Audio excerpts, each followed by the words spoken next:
श्रीगुरुभ्योऽस्तु नमः संस्कृताय। जय श्री गणेश, जय बाबा विश्वनाथ, जय मां अन्नपूर्णा। वैदिक साहित्य श्रृंखला परिचय के अंतर्गत आज इस वीडियो में हम लेकर आए हैं उपनिषदों का पूर्ण विवेचन। तो आइए शुरू करते हैं इस वीडियो को।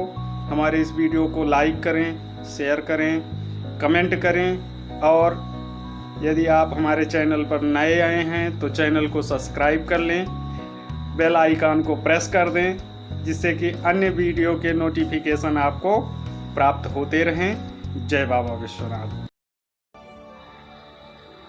उपनिषद वैदिक साहित्य श्रृंखला में आरण्यक ग्रंथों के बाद उपनिषदों का स्थान है। आरण्यक ग्रंथों में प्रतिपादित दार्शनिकता का पूर्ण विकसित रूप उपनिषदों में प्राप्त है।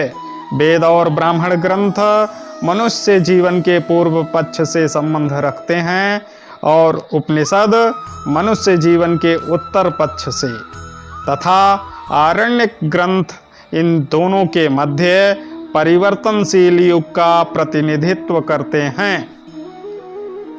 वस्तुतः समस्त सांसारिक विषय भोगों का भोग करके तथा अपनी तीनों ऐषणाओं पुत्र ऐषणा, वित्त ऐषणा, लोक ऐषणा की प्राप्ति करके मनुष्य दर्शन की ओर अग्रसर होता है। वह सोचता है कि संपूर्ण जीवन में उसने क्या किया, जीवन में उसने क्या खोया और क्या पाया। वह आत्मविश्लेषण करता है और जीवन की सार्थकता का चिंतन करता है। तब उसे अनुभव होता है कि उसके द्वारा भुक्त समस्त विषय भोग तो नश्वर और क्षणभंगुर हैं, उनका भोग करके तो कुछ भी उपलब्धि नहीं हुई। तब वह सुख, दुख, राग, द्वेष, मोह, माया से मुक्त होना चाहता है। इस मुक्ति के लिए उसे जिस ज्ञान की आवश्यकता होती है वह उपनिषद में निहित है। उपनिषद वे ग्रंथ हैं जो मनुष्य को अंधकार से प्रकाश की ओर, अज्ञान से ज्ञान की ओर एवं मृत्यु से अमरत्व की तरफ ले जाते हैं। उपनिषद शब्द का अर्थ, उपनिषद शब्द उप और नि उपसर्ग पूर्वक खडरिल में क्विप प्रत्यय लगाकर निष्पन्न है। उप और नि और खडिल का अर्थ क्रमशः समीप, निश्चय पूर्वक तथा बैठना है। अतः उपनिषद का अर्थ है गुरु के समीप विनम्रता पूर्वक बैठकर ज्ञान की प्राप्ति करना। आचार्य शंकर के अनुसार खडरिल विवरण नाश होना, गति प्राप्त होना तथा अवसादन शिथिल करना, इन तीन अर्थों में प्रयुक्त है। इस प्रकार शंकराचार्य के अनुसार उपनिषद वह विद्या है जिससे मनुष्य की अविद्या का नाश होता है, बुद्धि की प्राप्ति होती है और दुखों का नाश होता है। वैदिक साहित्य के अंत में रचे जाने के कारण इन्हें वेदांत भी कहा गया है। इसका दूसरा नाम रहस्यम भी है।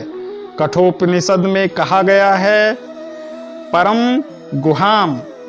उपनिषदों की संख्या, इनकी संख्या 108 है। इनमें से 11 उपनिषद मुख्य माने गए हैं। ऋग्वेद का ऐतरेय, सामवेद का केन और छांदोग्य, शुक्ल यजुर्वेद का ईश और बृहदारण्यक कृष्ण यजुर्वेद का कठ, तैत्तरीय और श्वेताश्वर तथा अथर्ववेद का प्रश्न, मुंडक और मांडुक्य उपनिषद हैं। शंकराचार्य ने उपनिषदों की संख्या 10 मानी है। ईश, केन, कठ, प्रश्न, मुंड, मांडुक्य, तित्तरेय, ऐतरेयम च छांदोयोग्यम बृहदारण्यक्यम 10। उपनिषदों का वाण्य विषय, सभी उपनिषदों का संबंध ब्रह्म विद्या या ज्ञान प्राप्ति से है। उपनिषद के महत्वपूर्ण सिद्धांत या प्रतिपाद्य विषय निम्नलिखित हैं। उपनिषदों का वाण्य विषय ब्रह्म का स्वरूप।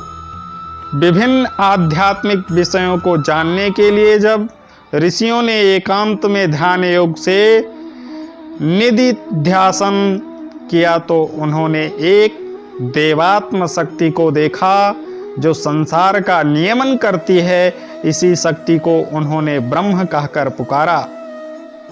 उपनिषदों का ब्रह्म शुद्ध, नित्य, अजर, अमर और सनातन है। ईशोपनिषद में उसे परम तेजस्वी, शरीर रहित, शुद्ध पाप पुण्य से रहित, सर्वदृष्टा, मनीषी, सर्वत्र विद्यमान, स्वयंभू और अनादिकाल से सब प्राणियों के कर्मानुसार समस्त पदार्थों की रचना करने वाला परम तत्व बतलाया गया है। वह नाम, रूप, रंग और काल की सीमा से रहित है। इसी कारण वह चतुष्कोटि विनिर्मुक्त है। बृहदारण्यक उपनिषद में उसे नेति नेति कहकर वर्णित किया गया है। कठोपनिषद में उसे अंगुष्ठ मात्र बतलाया गया है। अंगुष्ठ मात्रः पुरुषः मध्य आत्मानि तिष्ठति।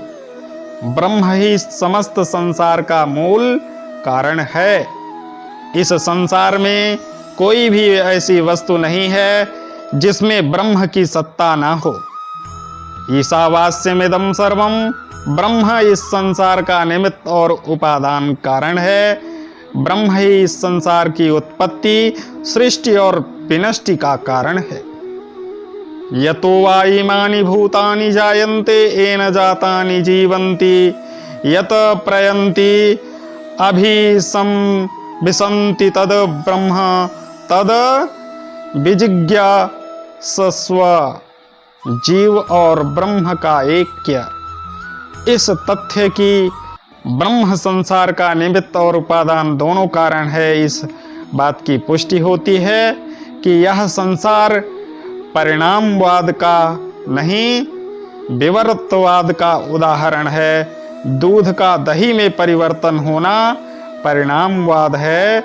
इसमें दूध भी वास्तविक है और दही भी, लेकिन रज्जु में सर्व की भांति विवर्तवाद आतात्विक अन्यथा आभास ही है। इसी प्रकार उपनिषदों में ब्रह्म सत्य और जगत मिथ्या है। ब्रह्म सत्यम, जगत मिथ्या। उपनिषदों का परिचय क्रमानुसार अगले